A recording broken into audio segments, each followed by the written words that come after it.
Prime Minister Narendra Modi expresses anguish at the violence on the Republic Day in Delhi, says saddened by the insult to the tricolour, reiterates that government is committed for modernization of agriculture while speaking in the 20th episode of the Mann Ki Baat 2.0 program. Prime Minister Modi lauds India's vaccination efforts, says India's vaccination drive is not only the biggest in the world but also the fastest, asserts that capable and self-reliant India in the field of medicines, vaccines will serve humanity and the world better. Prime Minister Narendra Modi to address 125th anniversary celebrations of Prabuddha Bharat, journal started by Swami Vivekananda in 1896. Prabuddha Bharat has been an important medium for spreading the message of India's ancient spiritual wisdom. In other news, Minister of Information and Broadcasting Prakash Javadekar releases detailed SOPs for cinema halls and theatres. All cinema houses to now operate with 100% capacity.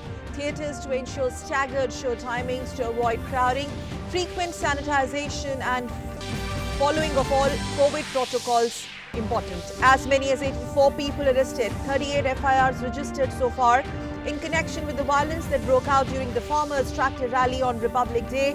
Prime Minister Modi says law will take its own course.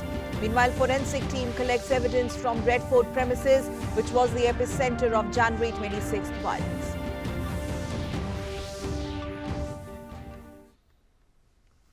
Namaskar and welcome. You're watching DD News. I'm Sakal Bhatt and the top story we're tracking for you this Sunday. In his 20th episode of Mann Ki Baat 2.0 program, Prime Minister Narendra Modi said the month of January saw the Indian cricket team win the series in Australia, bringing fame for the country. The Prime Minister also condemned the violence the nation witnessed on Republic Day. Prime Minister added that it was grave insult to the tricolour at the Red Fort. इस महीने cricket pitch से भी बहुत अच्छी खबर मिली। हमारी cricket team ने शुरुआती दिक्कतों के बाद शानदार वापसी करते हुए ऑस्ट्रेलिया में सीरीज जीती। हमारे खिलाड़ियों का हार्डवर्क और टीम वर्क प्रेरित करने वाला है। इन सब के बीच दिल्ली में 26 जनवरी को तिरंगा का अपमान देख देश बहुत दुखी भी हुआ। Prime Minister Modi today also shared his thoughts in the 20th episode of Mann Ki Baat 2.0 program. Prime Minister especially mentioned about the vaccination drive being run in the country and also India's helping hand to many countries in fight against COVID-19. Besides this, Prime Minister also urged the youngsters to think about new ways and new initiatives of nation building.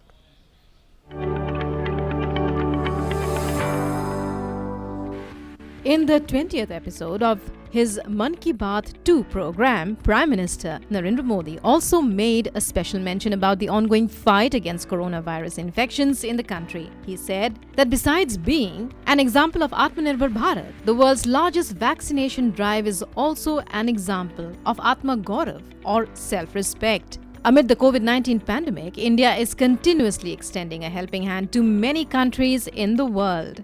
PM Modi said that every Indian is filled with pride and satisfaction when global leaders send congratulatory messages for the vaccination drive. हम सबसे बड़े vaccine programme के साथ ही दुनिया में सबसे तेज गति से अपने नागरिकों का वैक्सीनेशन भी कर रहे हैं। सिर्फ 15 दिन में भारत अपने 30 लाख से ज्यादा कोरोना वॉरियर का टीकाकरण कर चुका है। मेड इन इंडिया वैक्सीन आज भारत की आत्मनिर्भरता का तो प्रतीक है ही, भारत के आत्मगौरव का भी प्रतीक है।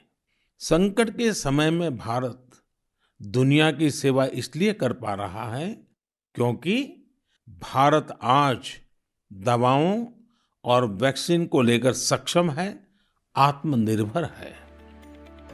The Prime Minister also urged countrymen to contribute towards nation-building efforts through new initiates. In view of the 75th anniversary of India's independence, the Prime Minister urged the youth to highlight the events related to the freedom struggle through their writings. The Prime Minister said that such writings will not only bring forth the role played by freedom fighters, it will also create a new class of thought leaders in the future. The Prime Minister added that it will lead to creation of a team of writers who will have an in-depth knowledge about India's rich cultural heritage.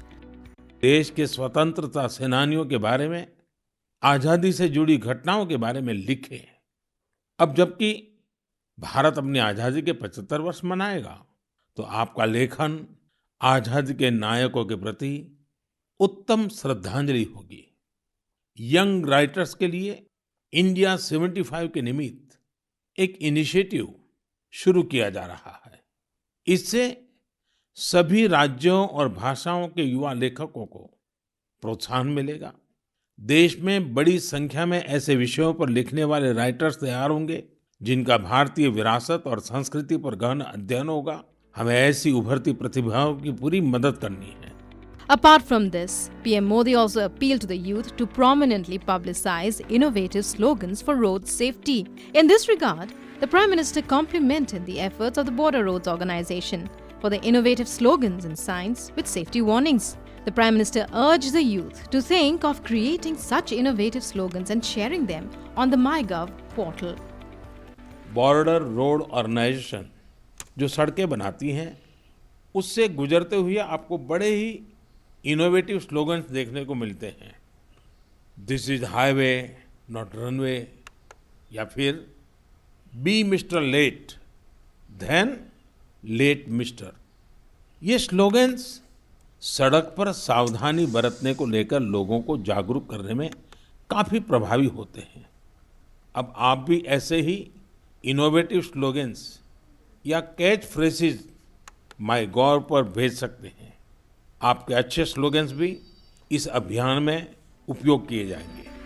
PM Modi also mentioned a post received on the Namo app from Kolkata-based Aparna Das, who said that the experiences of travel have changed with FASTag. The Prime Minister said that FASTag not only saves money but also travel time. Bureau Report, DD India.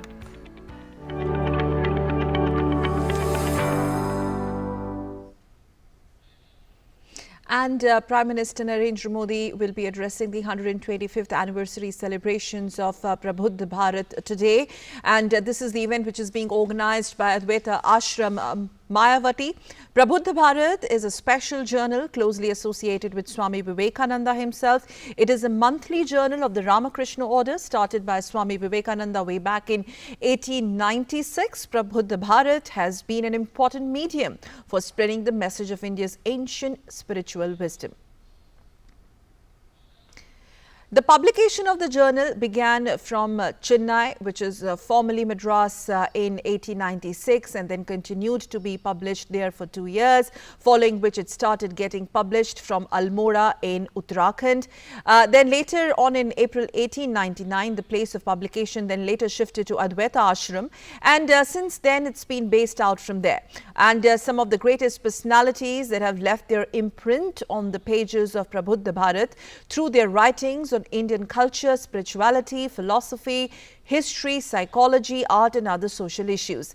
Luminaries like Netaji Subhash Chandra Bose, Bal Gangadhar Tilak, Sister Nivedita, Sri Aurobindo, former President Sarvepalli Radhakrishnan, among others, have contributed to the journal over the years. The Advaita Ashram is working towards making the entire Prabuddha Bharat archive available online on its website.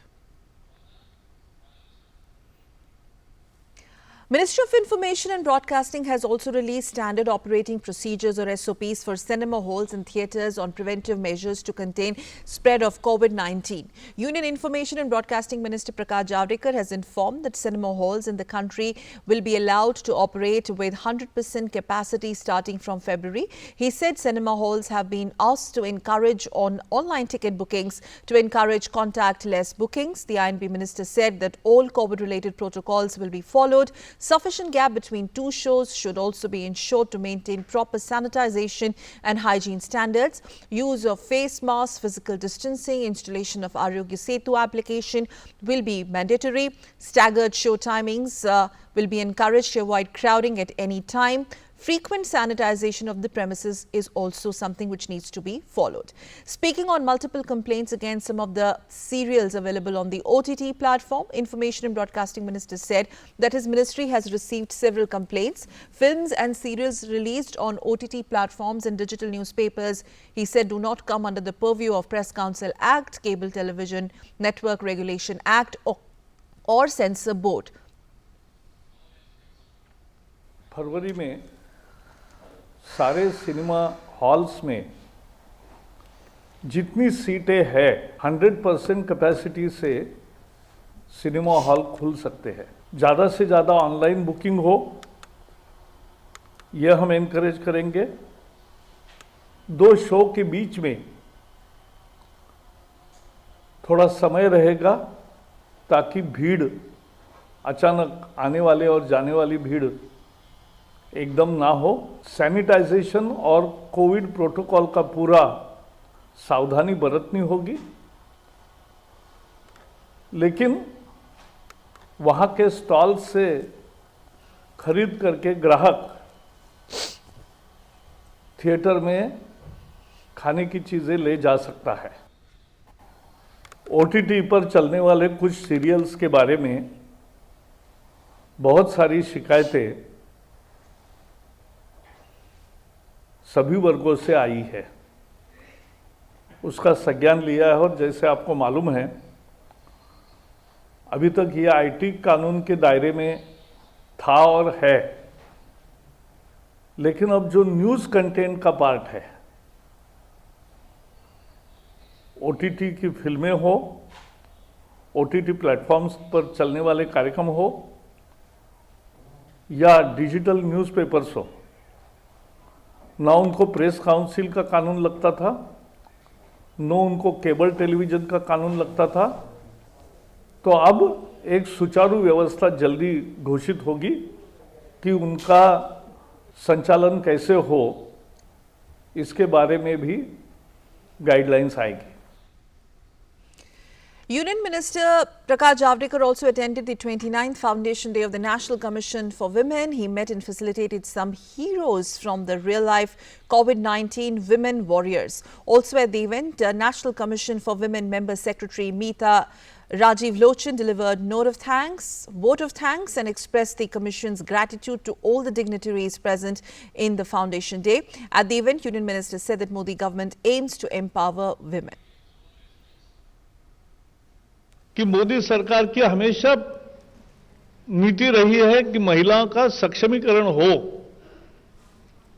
Beti Bachao, Beti Padhao, बेटी बढ़ाओ, और वो बेटी बढ़ाओ के कार्यक्रम में हम अभी लगे हैं।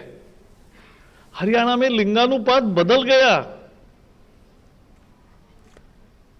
बेटी जन्म का लोगों को पहले दुख होता था, अब लोग आनंद से स्वीकार करते केवल नहीं है तो आनंद व्यक्त करते हैं। He also added that these rights were given to women earlier, the society would have been much better place. हजारों साल आधे आबादी की सही ताकत प्रतिभा का उपयोग समाज ने नहीं किया, इसलिए हम पिछड़ गए। हम यानी केवल भारत नहीं, सारी दुनिया। अगर पहले ही दिन से महिलाओं को उतने ही अधिकार के साथ अगर हम उसी नजर से देखते, स्त्री और पुरुष में कोई भेद नहीं है, ये अगर समझते, और उनमें भी वही ताकत है, वो उल्टी ज्यादा ताकत थोड़ी है, ये अगर हम समझते तो निश्चित रूप से देश दुनिया का कल्याण और अधिक तेजी से होता। Union Minister Prakash Javadekar also attended the 29th Foundation of the National Commission of Women. Modi government aims to empower women was the title, and hence these rights in fact were given to women earlier, society would have been much better place. This is what he said addressing that event. Let's now move on and talk about the other news. In view of the budget session of Parliament, Rajya Sabha Chairman M. Venkaiah Naidu held a very important meeting of leaders of all parties in the Upper House today. Leader of the Upper House, Thawar Chand Gehlot, Leader of the Opposition, Ghulam Nabi Azad, Finance Minister Nirmala Sitharaman, Parliamentary Affairs Minister Prahlad Joshi, Railway Minister Piyush Goyal and other leaders of different political parties attended the meeting. The meeting was held to seek support of the political parties to ensure smooth conduct of the business in the Rajya Sabha. The budget session, remember, began on Friday with President Ramnath Kovind's address to the joint sitting of both the Houses of Parliament. On Friday, Lok Sabha Speaker Om Birla also held a meeting with the leaders of the political parties in the Lok Sabha to ensure smooth functioning of the House in the budget session of Parliament. The Delhi police on Saturday said that it has so far registered 38 FIRs and has arrested 84 people in connection with the tractor rally violence on January 26th. The development comes following the tractor rally on 72nd Republic Day that turned violent when some protesters deviated from the pre-agreed routes. The protesters also breached barricades and clashed with the police, in which over 400 police personnel received serious injuries. 30 police vehicles were damaged. On Friday, the Delhi police had issued an appeal in leading newspapers asking people to share any evidence or information about the violence. BJP National President JP Nadda arrived at Puducherry Airport this morning from Madurai by a private plane on a day-long trip to the Union Territory. He was accorded a traditional welcome by the BJP leaders. He then drove to Rangapillai Street and paid homage to the statue of Mahakavi Bhartiyar, thereby garlanding it. Following this, he participated in the BJP election campaign meeting held at the AFT ground. The meeting is being attended by more than 1,000 BJP volunteers, including Puducherry in charge Nirmal Kumar Surana, State President Swaminathan and former Minister Namachivayam. After the public meeting, Nadda is due to hold consultations with coalition leaders and BJP office bearers there.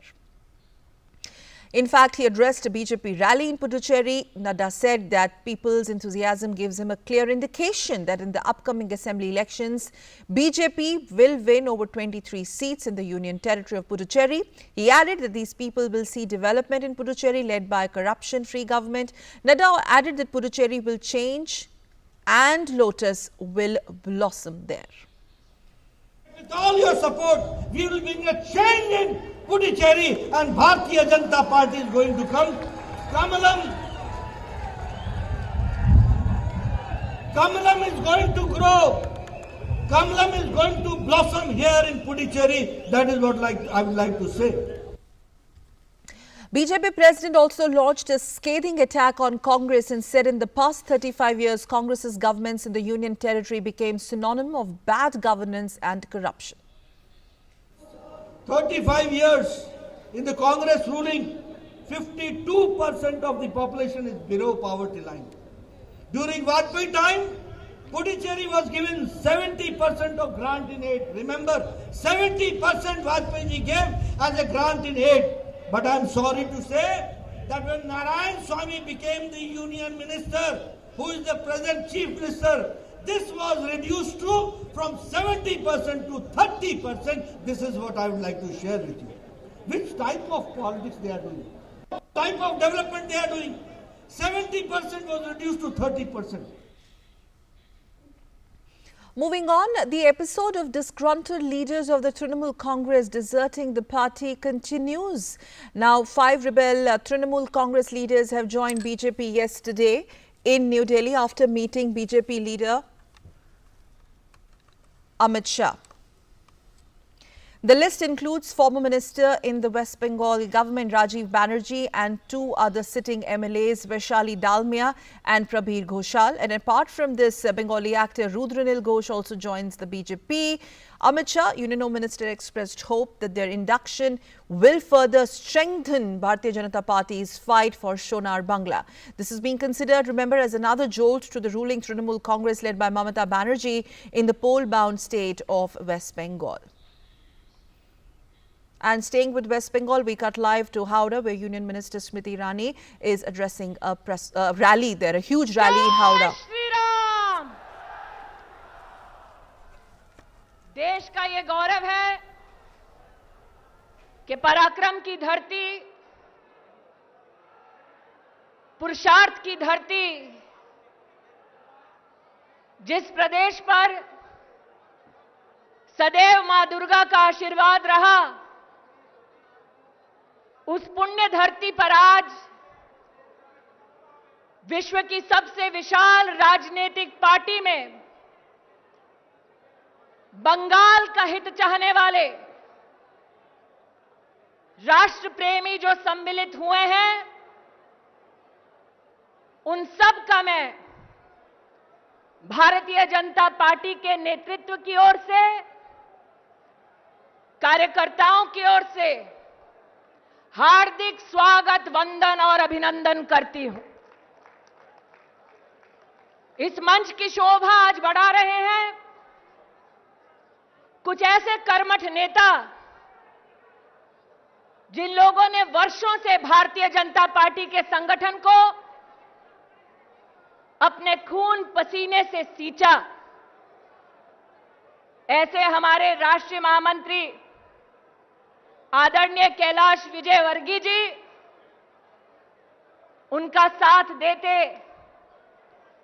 Uttar Pradesh के यशस्वी उप मुख्यमंत्री केशव भाई, Bharatiya Janata party के वरिष्ठ नेता एवं उपाध्यक्ष आदरणीय मुकुलदा,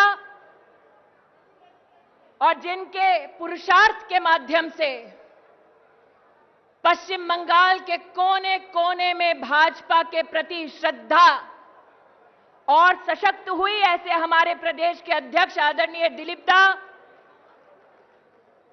मंच पर आसीन केंद्र में मेरी साथी भाजपा पश्चिम बंगाल की यशस्वी नेत्री आदरणीय देवश्री जी, पश्चिम बंगाल की महिलाओं के सम्मान में सदैव रण में उपस्थित आदरणीय लॉकेट चैटर्जी, इस मंच पर आसीन पश्चिम बंगाल के वो कर्मठ नेता जो नरेंद्र मोदी जी के नेतृत्व पर विश्वास कर सोनार बांग्ला बनाने के उत्साह के साथ आज समर्पण की भावना से भारतीय जनता पार्टी का गौरव बढ़ा रहे हैं, ऐसे आदरणीय शुभेंदु दा, जिनका ओजस्वी भाषण हम सब ने सुना, ऐसे राजीव बंदोपाध्याय, रोतिंदा, प्रोवीरदा, वैशाली जी, इस मंच पर विराजमान राज्यसभा के वरिष्ठ नेता आदरणीय शोपोंदा, प्रदेश के हमारे प्रवक्ता आदरणीय शौमिक दा, भारतीय जनता पार्टी के सभी कर्मठ पदाधिकारी, जनप्रतिनिधि और हमारी पार्टी के मूलतः सबसे बड़ी ताकत हमारे कार्यकर्ताओं का इस मंच से मैं अभिवादन करती हूं, वंदन करती हूं। राजीव जार भाषणे একটি কথা আপনি বললেন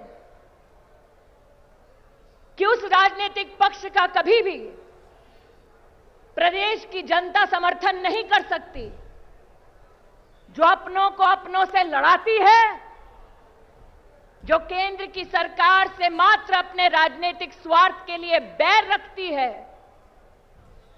ऐसा राजनीतिक दल जो जय श्री राम के नारे को भी अपमानित करती है, उस दल में कोई भी राष्ट्रभक्त एक मिनट तक ठहर नहीं सकता। आज इस मंच से इस दल को सशक्त करने वाले कार्यकर्ताओं से कहती हूं, हावड़ा का ये नजारा जो आज संभव हुआ है, वो उन कार्यकर्ताओं की कर्मठता की वजह से संभव हुआ है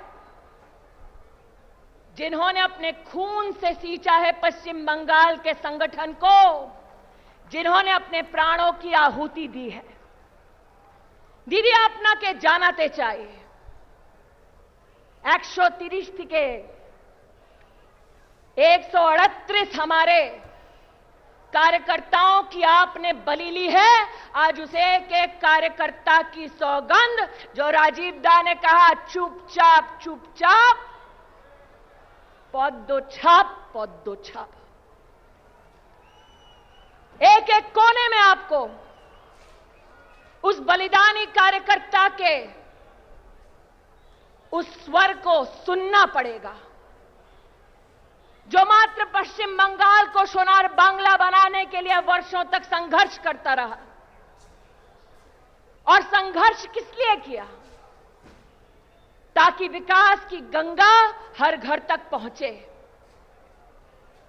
हमारे नेताओं ने अपने उद्बोधन में सोनार बांग्ला के संकल्प को पूर्ण करने के लिए क्या क्या करेंगे आप सबके सामने उल्लेखित किया।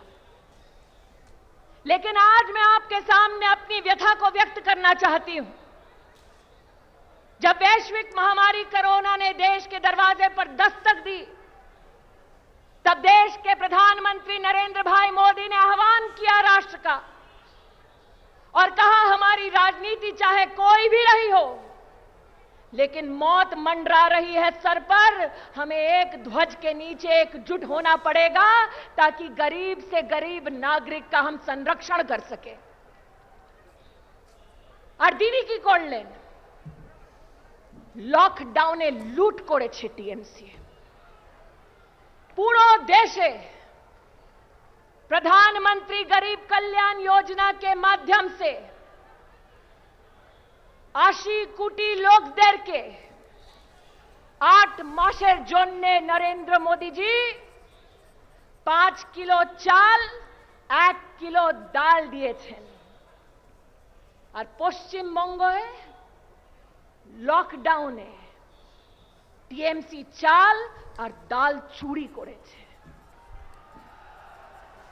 देश भर में 80 करोड़ नागरिकों को प्रधानमंत्री जी ने राशन कार्ड के माध्यम से राशन दिलवाने का एक एक प्रदेश की सरकार को निवेदन किया।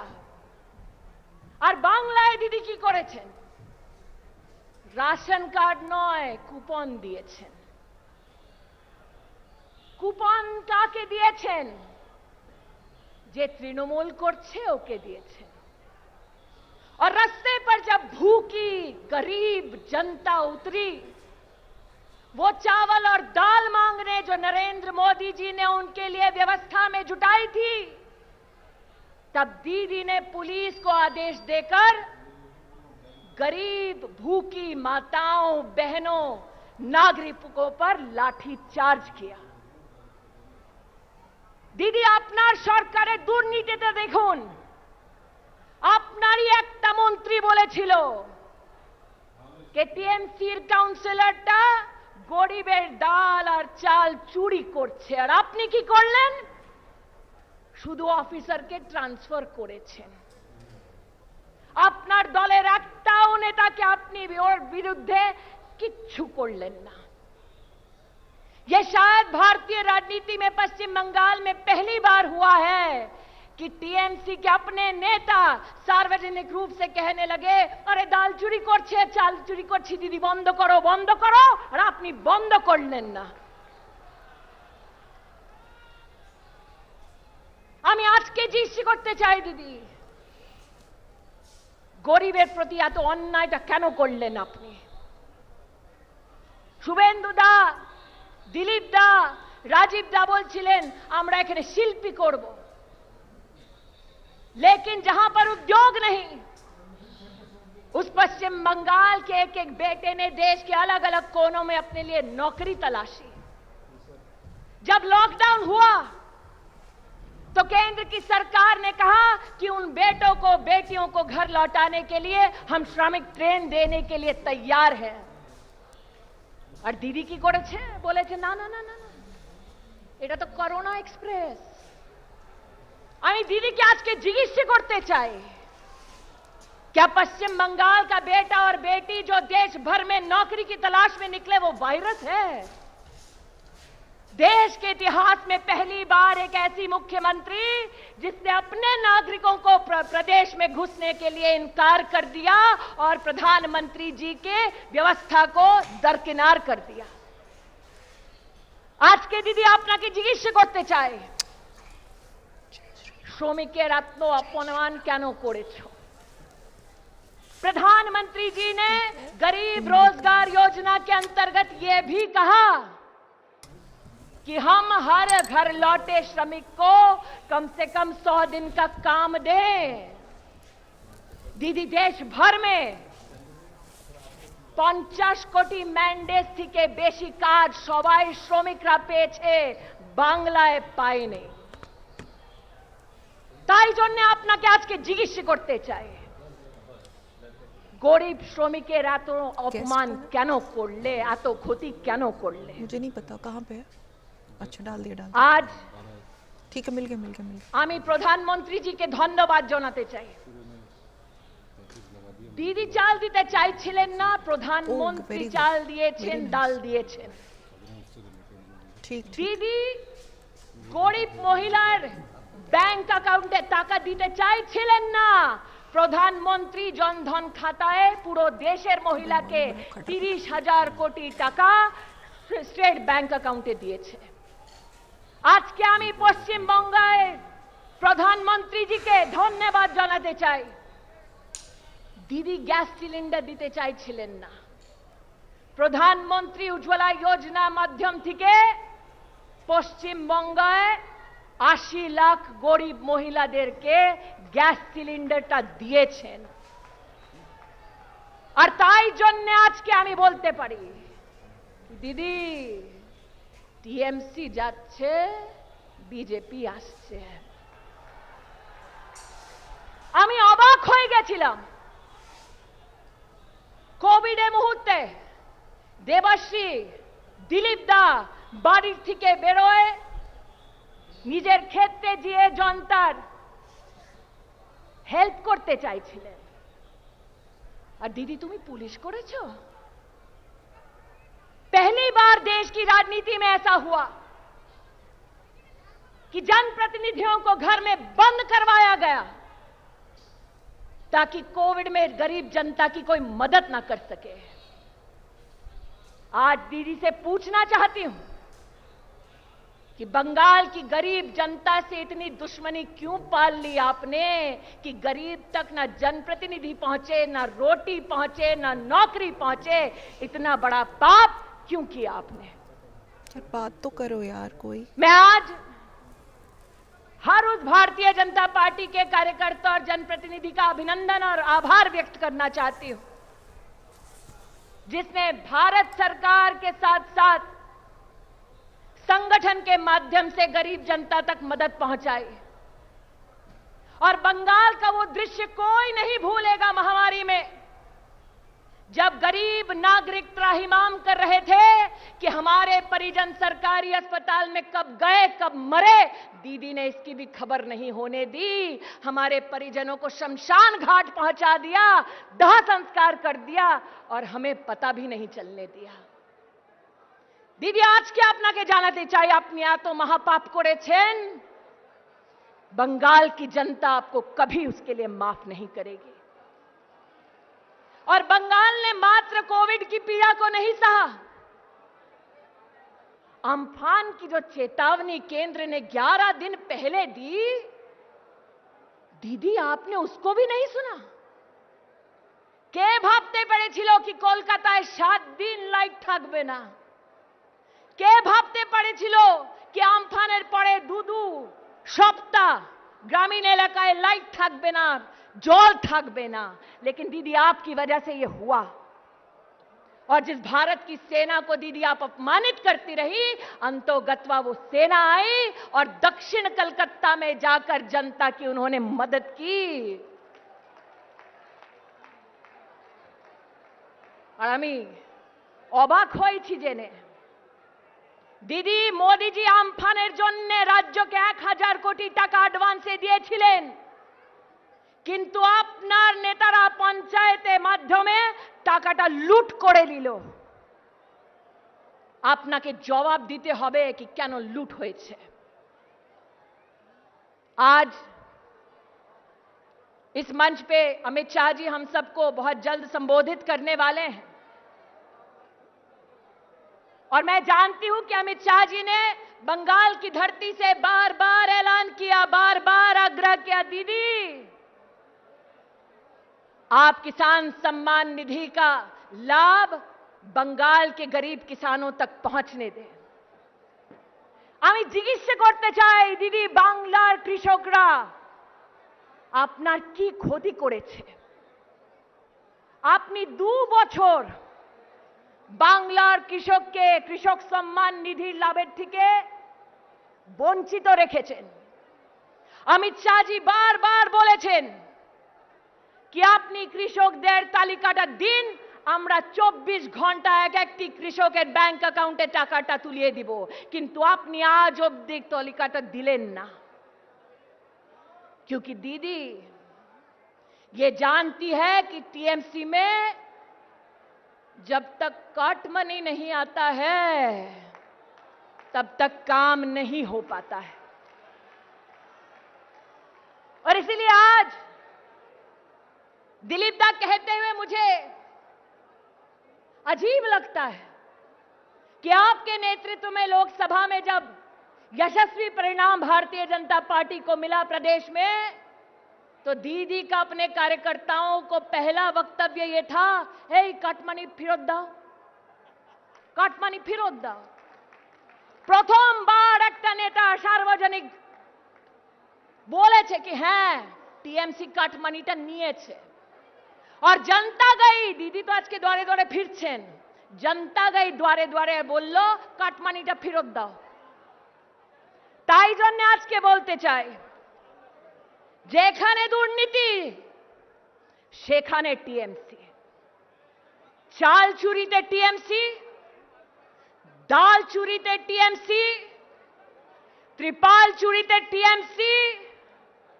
তাই বাংলার মানুষ এখন ঠিক করেছে কি এইবার টিএমসি যাচ্ছে, বিজেপি আসছে। इसीलिए आज जितने कर्मठ कार्यकर्ता राष्ट्रभक्त भारतीय जनता पार्टी के परिवार में सम्मिलित हुए हैं, उन सबका स्वागत करते हुए, भारतीय जनता पार्टी के वीर कार्यकर्ताओं का सम्मान, शहीदों के बलिदान को प्रणाम करते हुए मैं दीदी से कहना चाहती हूं कि आपने भले ही प्रभु राम के नाम को त्याग दिया हो, लेकिन नरेंद्र मोदी जी के नेतृत्व में एक तरफ भव्य राम मंदिर का निर्माण हो रहा है और दूसरी ओर पश्चिम बंगाल में राम राज्य दस्तक दे रहा है। इसी विश्वास के साथ कई बार दुशो पार सभी भारतीय जनता पार्टी के कार्यकर्ताओं को नमन करते हुए अपनी वाणी को विराम देती हूं। जय हिंद, जय भारत। बोलो भारत माता की जय श्री राम, जय श्री राम।